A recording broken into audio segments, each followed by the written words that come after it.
Happy Friday to you, Leslie. Hey, happy Friday. So good to meet you. Welcome back to another episode of Brand Experience Live. This is the business podcast where we dive in and explore brands and individuals that are delivering unrivaled brand experience to their candidates, employees, prospects, and buyers. Sometimes a little bit more, which I'm excited for our conversation today with Leslie Greenwood. Leslie and I met several weeks ago on LinkedIn. We were introduced to each other and we were able to have a little conversation beforehand. I love everything that she's doing. Cannot wait to get into it. She is a community strategist, chief evangelist officer of her own company called Chief Evangelist Consulting. She's also a podcast host, a startup advisor, and as her LinkedIn profile says as well, ex-stay-at-home mom, which I love. Welcome. Thank you so much. I appreciate the warm welcome and the quick list of who I am. Yeah, I'd love to know a little bit more about what you're doing as far as your consulting firm, just a little bit more of like who you are, what you do on a day-to-day basis, and how we're going to be helping our listeners today. Awesome. So what I do on a day-to-day basis. Now, if you ask my husband, what I do is I talk on the phone all day, but I think he also stares at spreadsheets all day too. So we're pretty even on our misunderstanding of each other's jobs.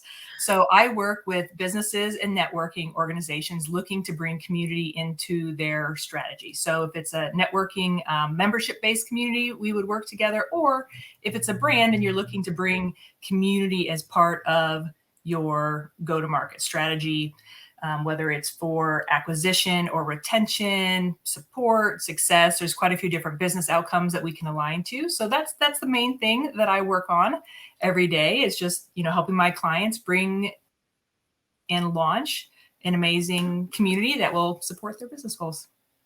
I love that. And, I've been in brand for 11 or 12 years now. And something that is so important about brand is the power of community and relationships. And that's really what brand is. A lot of people have thought until recently-ish that brand was your logo, your colors, your website. And really that's just, a visual representation of you for recognition. But truly what it is the relationships and conversations that you're having. And the best place for that is a community. And what I've come to know too is that a community is also where evangelists are created. And I know that's something that you really love and are passionate just about, just like I am. Mm-hmm. Yeah, that's one place that you can definitely grow and nurture your evangelists. So I guess maybe for the audience today is to talk a little bit about what I call an evangelist. Yeah. We have seen, there's actually this really great, trend maybe, and certain people in marketing have the title now of chief evangelist or the evangelist of their community. And I think of that as a little different. So it would be great if all of my clients and your clients, let's say, could afford a person that their job was to evangelize. Yeah. Many cannot. So the way I like to think about it is the average customer, your average community member who loves your product, who you've delivered a service beyond their expectation. And that's a start of your evangelist. It's like the one human that loves your brand, their experience, your service so much, they go out and talk about it. That person tells obviously someone or 10 people. They refer in their friends. Somebody that's referred in is 4 times more likely to also refer. So, creating these people that just really love the experience just from your average customers is a really great way to kind of mobilize an army of evangelists without, honestly, no hard expenses to do that. Of course, there's time and effort and love that goes into it, but no technology you need to buy to do that. Right. So, obviously very strongly about that. I was like, let me go. Blah, blah, blah. So yeah, I love talking about evangelists. Yeah, and I do too. And a lot of people are also dubbing these sort of things along the lines of fitting into things like dark social as well, where a lot of the times dark social we're now seeing referred to as like the salesperson's effort for selling products. But this is a huge part of that journey as well. It doesn't matter who's talking about it. It's those things that most individuals don't really know how to measure, but you can feel it in how your brand is perceived, how many people are talking about it. Maybe people are posting about it on social media or tagging you or the company, or you're getting referrals. That's a really solid way to understand what's going on in those like dark social conversations is the referrals that you're getting in for your business if you're able to track those. Why are you so passionate about teaching like the evangelist side of community? Like, was there a moment or something that happened where you're like, oh, this like clicked for me and I just want to share this with everyone? What exactly was it? Yeah, I was the VP of Member Success and Advocacy at Pavilion for 2 years. Yeah. Global go-to-market community. We went from 2,000 to 10,000 members in 2 years. We had one team member when I started. We had 18 at one point. We launched Pavilion University, all of that. Now that happened without a lot of ad spend. So it wasn't that same way you were talking about brand. We're just going to put all this money. What we did was delivered that experience that was beyond expectation. Yeah. We treated the members who, maybe paid us $2,000, where normally if I were at a SaaS company, I might put you on a tech touch for $2,000 ACV. But we treated them like an enterprise customer. Everybody got a personalized call within personalized call to welcome them within one business day. Didn't matter whether you were in Singapore or Australia. They're just those little things that were beyond expectation. And what happened there was that then people were just talking about it, tagging Pavilion in posts, tagging, me in posts, tagging the founder in posts, and showing like we'd send them a baby onesie when they got a baby. If we like heard little bits and pieces, we'd send them something and they'd post. And that's really what like spurred the growth. And as I transitioned away from Pavilion last July, I was thinking about what do I want to do and what do I love? And it's this, seeing that power. I'd never used the word evangelist at that point, but like really seeing that power and how I thought everyone could have that. It wasn't anything, in my opinion, special. It was just us really doing the thing really well and enabling them to go out and talk about us. And I'm like, anybody can do that if you have the right point of view, the right attitude, and the right real focus on the customer. And if you don't mind, if I go back real quick to one of your other points, you talked about dark social, and I love all the great names that we were coming up with everything, but dark social is basically, I walk out to my mailbox, my neighbor walks over and says, I went to the new restaurant in town. It was amazing. You should try it. Yeah. It's what's old is new. I'm very much a big fan of this, what's old is new. And so we're calling it this fancy name and it sounds I know. Everything. It is seriously the same as, in the 1970s when you actually walked your mailbox because you got real mail. Now we don't get mail. So it's literally the exact same thing that we have been doing forever. We just haven't talked about it, especially in B2B. Yes. And that's why I started this podcast, because we don't talk about brand experience at all. Like people hear brand experience and they're like, oh, it sounds like this colorful thing, but really no, it's literally how people experience your brand and what you're doing in order to elevate how they're interacting with you, your salespeople, your product, your services, your customer service, like whatever it is, it's how they feel about what you're providing. And if they feel good, that, it really does not take a lot of work to make others feel good. But we think that it does because it connects with emotion. And a lot of people don't really think about like buying is an emotional decision. So you have to hit where they're feeling it. And if They feel special from getting a quick 5-minute phone call the day after they make a purchase saying, I just wanted to call and thank you, let you know there's resources coming to you via email. We're here for you anytime. That little 5-minute thing, the ROI from that is insane. And Pavilion saw that. I've been following Pavilion since it launched, and it's been beautiful seeing how it's grown because of the experience that they're providing. Yep. Well, I think the challenge there for people is that you can't put that emotion, and you can't, I mean, the way they talk about it on dark social, you can't put that on a board slide. Yeah. At least not for a little while. Now, I would say how you start measuring that is, where baseline your referrals, baseline your social mentions, then put an evangelist program in place and see, what happens from there. But yeah, no, it's really amazing. And the number of times I hear, I'm going to get on my soapbox a little bit, it's not scalable. I'm like, that's just an excuse. Everything can be scalable. And if you do it right, when I was talking earlier, you have 1, then you have 10, then you have 100, then you have 1,000. It is scalable. You just have to look at it the right way, which is probably the exact same thing you come up with when you're talking about brand experience. You're like, oh, we can't do that. That would take too much headcount.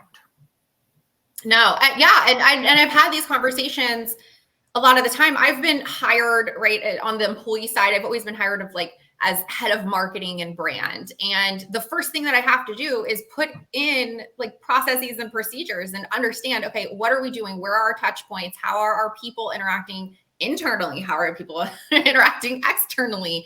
And these are just for me, it's a necessity. It's a baseline necessity is to understand where our touch points are, who is picking up the ball or passing the baton at which point in time, and just what's the playbook on that. And for me, it's common sense. So the first thing that I've always done, whether I'm an employee or I'm working with a client, is, okay, where is our playbook for how our internal processes are going and our external touch points?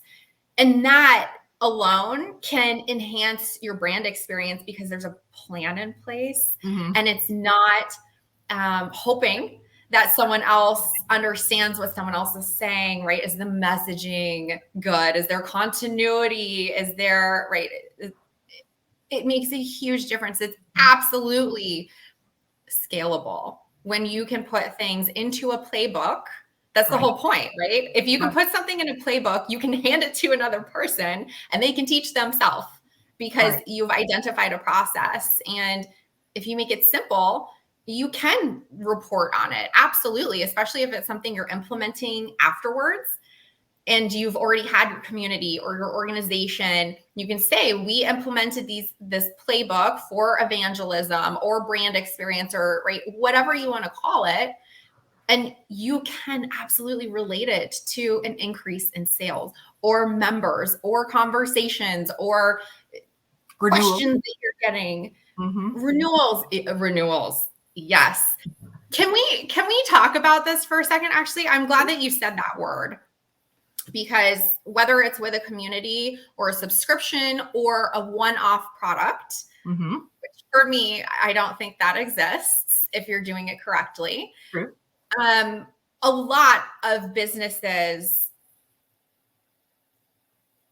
go after, most of the time, new money, new customers, new sales, and they spend so much of their efforts, their money, their people's time on getting new customers. And we forget about the ones who are already buying from us, who are already bought in to what we're doing.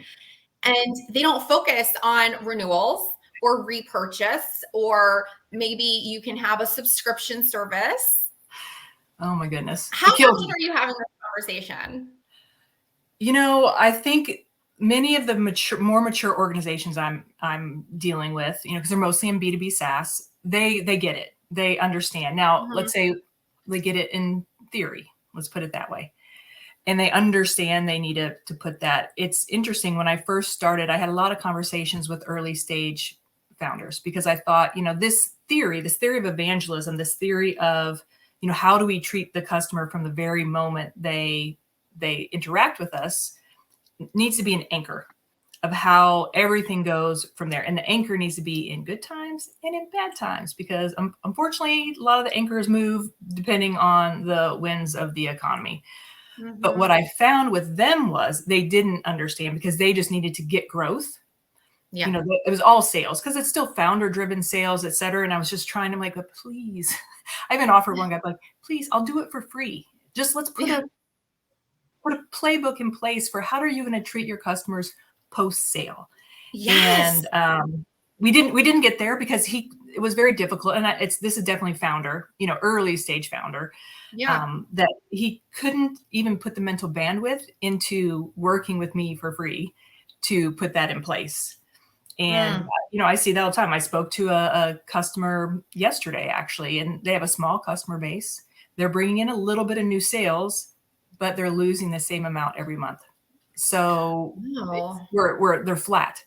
And our supposition is that if we build a community around this that will influence their retention, because we've created stickiness, we created extra value, we've had more touch points with the customer success team, then we can start seeing growth by putting the new people on top. But I mean, if you think about it, if all you're doing is, you know, bringing in new people, but people are flying out the door, you're not going to see any difference in your recurring revenue. Yeah. It just, that kills me. I can, because I also have a customer success background. So the adding those two together and hearing those kind of things, I'm just like, I just can't. Yeah. And I've seen that everywhere that I've worked. Almost every client that I've ever worked with is, and I don't know what it is mentally, that it's fear for sure driving this, but I've never really been able to get to the root cause of it. I know a lot of the employers that I've worked with, it's because of their value on their salespeople, and that they've set up a lot of their salespeople to just close a sale, and there's no there's no deeper relationship that they implement there for their salespeople, because they pass it on. Right. So I know that, at least for a lot of my past employers and several larger clients that I've worked with, it's this fear of like, well, what are our salespeople going to do? Like, they're not going to want to work with us if we're having them do customer service, and we're like, but for me, like, I started out my career in sales, and this is why I love brand experience so much, is because I was able to have those conversations and create the relationships with my customers. And those were my greatest customers, is the ones that like I kept just like having recurring revenue with, or they would send me to someone else and I could literally say, oh, Sally Joe down the street sent me over here because she's been working with me for 6 months and loves us, and then immediate trust. Yep. And it helped so much. And then I just got to talk to people. But I've found, at least with organizations I've worked with, they just don't think about it that way. And it makes me really sad. Yeah. Yeah. And, you know, it doesn't have to be, if they don't have a customer, like, let's say they're not in SaaS and they don't have a customer success department, all that can happen through customer service. It can happen through customer support. I worked every job. When I got into startup land for the first time, I was tier 1 support. Like, I answered the phone. They called me the voice of Commissions Inc. because I answered every inbound phone call, which was mostly tier 1 support. Yeah. I made relationships answering support. So but you have to, if you're going to help an organization, like truly help them. And I've done the same thing everywhere that I've worked. Like, I want to be in every position. I want to talk to everyone in every role. I want to do it. I want to listen. I want to ask questions, because I can't do my job creating a better brand experience for our new customers and our current customers if I don't know the conversations that are going on. Yep. I love that you do that. Guess where you'll find your first evangelist? They're your frequent flyer support person. You know, the customer that calls over and over again. Now, sometimes they're crunchy. That's not going to be your evangelist. They got something to say about everything. We've all had them. I know you all have had it. But the ones that call and I'm like, well, what about this? Or I had a suggestion. Guess what? There's your evangelist. There's the person you put with you to talk about what their experience is, so that you can build more things around them. We make them feel great. We make them feel special. then they go tell their friend, then they go post on social. And it can be as simply as something like that. But of course, then departments have to talk to each other. It has to be a focus of the business. And we have to really be customer centric. I mean, we all talk about it, but I'm only guess that 10% of people actually do it, to be quite honest. Yeah. So I'm going to be controversial, but all the customer first places. Yeah. And I've seen that as well. And I love that you brought up, like, your number one evangelist is probably the person that's constantly calling. My best customers in like history of my career have been the angry ones. And it's not that like they're actually angry. It's that like they care and they don't know how to communicate. True. Because no one has taken the time to understand them or to fix their problems. They're not actually, the anger is just care in a different form. And if you're able to address that, then it's likely that that's going to fix a lot of problems for your future customers, for your current customers and buyers and community members, because like that's just that one person wanting to speak up. You know, like if there's one person willing to speak up, there's 100 people behind them who are afraid but have the same exact question or concern. I'm really glad you said that. I just want to double down that the frustration or anger is just caring, and it may be misplaced, you know, and because that's true. I'm not going to call you. Seriously, one, I'm never going to call you. If you don't have customer support over text or a chat bot, like I'm not going to call you. But if I do call you and I'm frustrated, then I do care enough to call you and spend my time. So, I mean, I think that's a great way to look at that. And I think a lot of the times that can solve a lot of problems, whether it's within our communities, whether it's within the workplace, with our customers and buyers, if it's in our relationships, like any kind of relationship, they're all the same. Like to me, I treat them all the same. It's still like two people interacting, trying to come to common understanding of something for a greater goal. And I think that when we flip our minds to think like, how would I communicate in my personal relationships, or how would I prioritize this in a different type of relationship, and we treat it all the same, it helps to enhance like every single relationship and opportunity that we have when we just like get out of our minds of, oh, well, the customer's not right, or the customer is always right, but my like spouse or my friend is not. And it's at least changed my life by thinking about a person as a person, regardless of what their role in your life is. True. And I think even just the words we use, we dehumanize that sales relationship. You know, they're a lead, they're a prospect, they're a human trying to solve a problem. And you have the opportunity to help them do that, which is, you know, kind of fun if you think about it. It's human to human. And we hear that sometimes. It's becoming popular. It's becoming popular. It is. It's funny because I talk about some things where now they're like starting to have conversation, right? Like human to human and brand and stuff like this. But I've been waiting 12 years for people to finally like have the light bulb go on. And I'm like, yes, I've been preaching this for 12 years and no one was ready for it. And now we're kind of getting ready for it. We're starting to be ready for it. And it makes me so happy to see people having the conversations, because the first step to change and solving problems and making things better is to have the conversations and to talk about it. We're finally at step one. And it's just, it makes me so happy. And thinking of that, another thing that you do that I just like love, if we could pivot for like 2 seconds, because you're the boss, whatever you say. It's no, never.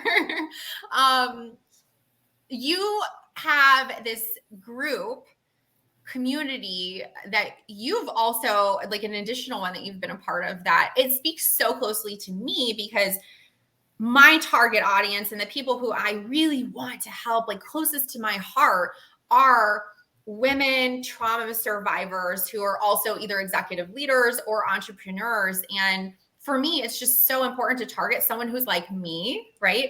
They understand my emotions, me as a woman, the things that I go through, the roles that I play in different areas of my life. And I love that you've taken something along these same lines and you've started with several other people, Wednesday Women. And I'd love to just like highlight on that a little bit more. Yeah, thank you so much.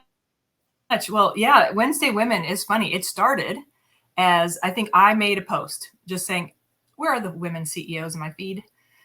I need to know them. Who are they? Because my feed is looking pretty homogenous. And that post blew up. I think it was the biggest post ever. All these women supporting other women, shouting at other women, comments, bringing in other women, etc. And so what I ended up deciding to do with that is hiring someone from Fiverr, go in and scrape every one of those names off my post. Yeah. Their name, their LinkedIn, where they're located, etc. I think I started with like 50 people on there. And then when I'd see the next post, someone else saying, who are the executive women I should be following? And then I'd go have the Fiverr guy scrape that.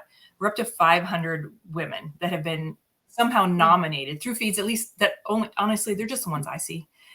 And Melissa Moody, who is the CMO and co-founder of Gated, made a post as well. And I'm like, hey, here's this list. And we just got to talking, and she's like, would you like to talk about maybe getting that off a list and doing something with it? Because really it was just living in my Google Drive, minus when I would drop it everywhere on, posts. And I'm like, yeah, let's talk about that. And so we chatted, and Wednesday Women was born. Every week we highlight 1 to 2 executive women leaders. And, it's more than just their title, because we can find that on LinkedIn. It's, what would your TED Talk be about? Will we hear you talking about on LinkedIn? And then advice to someone that's coming up in their career following you. And then we also capture a little known fact that we drop later once the posts get enough likes and comments and reposts, just to like really humanize the women. Part of this also was born as, I just saw a post yesterday that was like, this gentleman refuses to be on panels if it is not diverse, if there's not at least one woman on there, or, a person of color. And so he just turned down. I'm like, in my mind, there is no excuse for that. And we are going to build something. And I have a list of 500 of them. I'm also putting these spotlights out, multiple times per week. So if you need a keynote speaker, if you need your next C-level person, if you, just want more visibility into what these women are doing that is so amazing, launching companies, being CROs when they were a teenage mother, all of this stuff, then, just come to Wednesday Women and we will help you find them. It is really just in service to the women, to give them more visibility and hopefully some opportunities for them. And sorry, I got super passionate. You can tell I'm super passionate about that. No, I love it. But and you should be. Yeah. We're just brand new. It's a passion project. She and I do it on nights and weekends, and making Canva and writing posts and all that kind of stuff. So that's where we're starting, and really just going to work on creating something even more in the future. I love that. I love that you're literally explaining me right now. I just did the same thing. I recently I did a post because I'm passionate about helping to create more opportunities for women as well, whether, especially like trauma survivors, or, people who have been through that sort of situation. And I made a post recently on LinkedIn of like, I need to be connected to more women who are executive leaders or business owners who specifically are looking to enhance opportunities and increase opportunities for other women. And that post, like, same experience, that post blew up as well. I had 80 people tagged in that post, and I was like, this is too much for me. I went to Fiverr. I did the same thing. I was like, take this post, get all of this information for me, get more information, because I also I want to highlight them on my podcast. If they have a podcast, I want to be on theirs. Like, I want us to talk about each other so that we can enhance our opportunities for each other. This is we should be doing this. And it's something that I'm super passionate about as well. I have another podcast, which is, it started out as a diary, basically a mental health podcast diary, just telling my experience as a woman who's also a trauma survivor, who's, living with complex PTSD, and I'm an entrepreneur, I'm a mom, right? I'm all of these things to everyone else, but talking about my journey of finding who I am for me. And through this process, I've had amazing conversations from women reaching out to me about like, well, how did you start your business? Or I don't have time for this. And then I'm like, okay, I need to focus on women, right? And really focusing on how do we enhance our opportunities. And even though we're very far behind the men, right? We've only had almost equal opportunity to men for 50 years, right? 50 years ago, I couldn't even have my own mortgage. 50 years ago, I wouldn't be able to be a single mom, literally because of the law.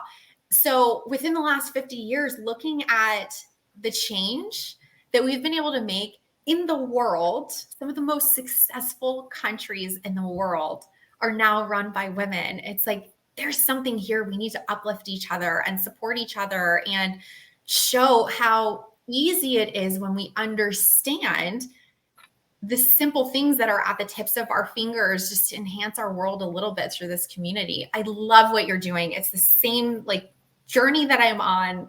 I love talking about this. We both do. Well, and to take this full circle back to evangelism, that's what we're doing. We're evangelizing for women to have more opportunities in the workforce or outside of the workforce. And hopefully we'll create an experience for those women that they'll also want to talk about it, which then, like it's just this like never ending circle of growth if we do it right. So yeah, I love it. I'm excited for you. And I'm now following Wednesday Women on LinkedIn. I'm going to put up one more time on here for anyone who wants to give them a follow.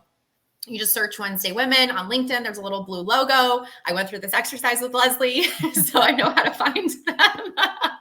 And just one more thing before we wrap. I always like to end with a really simple, actionable tip that our listeners who are primarily small business owners or very, very, very early stage startup, that they can take from this conversation today and implement today into their own business as far as what we've talked about. What is like one super simple tip that someone could do today to now enhance their brand experience and create more evangelists for their business? Can I give you two simple tips? Absolutely. One is, if you said earlier, if you gather referral data, easiest thing, folks, on your intake form, how did you hear about us? Open space, not a drop down. Maybe the answer is Ashley. Maybe the answer is John Doe. Maybe the answer is LinkedIn or Twitter or TikTok. That's fine. But I want the opportunity for them to be able to put a name in there so that we can read that and go back to it later. So that's super simple. Change your form, folks.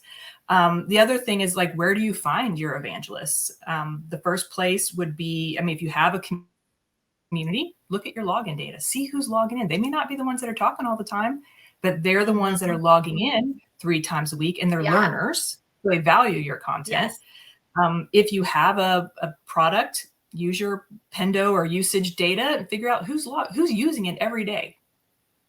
Let's talk to those people. And then the last one, survey data. If you run an NPS, I really don't care what the score is, but why did they say they gave you a 10 or a 9? What's that? Who are those people?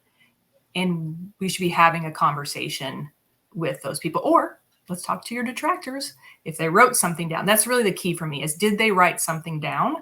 And then how do we use that or expand upon that to start cultivating these evangelists? So two little tips. I love it. I love it. And I could have a totally different conversation just on those tips. I'm so grateful for you. I'm going to be putting Leslie's LinkedIn information up on the screen. Please connect with Leslie. Whether you are an entrepreneur who is a woman, you are an executive leader that's a woman, you want to increase your opportunities for other women, you're a small business owner, startup, you have a community, I feel like you are a Swiss Army knife for experience and evangelism, and you have so much value. I think that everyone should be connected with you and start a conversation. I'm just so thrilled that we were able to meet. And I'm grateful for you being on today. Oh, it's been great. I mean, I love this. This is the serendipity of LinkedIn conversations and community in general, the connections that you make. So thank you very much for the kind words. I accept them and appreciate it. Love to make new connections. So happy to connect with any of the viewers. Excellent. Well, thank you so much, y'all, for joining another episode of Brand Experience Live. If you are an individual or representation of a brand who's delivering an unrivaled brand experience for your prospects, buyers, employees, or candidates, please reach out to me. I'd love to have a conversation about having you on and teaching everyone else how they could have the same success that you are. Until next week, have a fantastic weekend. Thank you. Thank you, Ashley. Bye, everyone.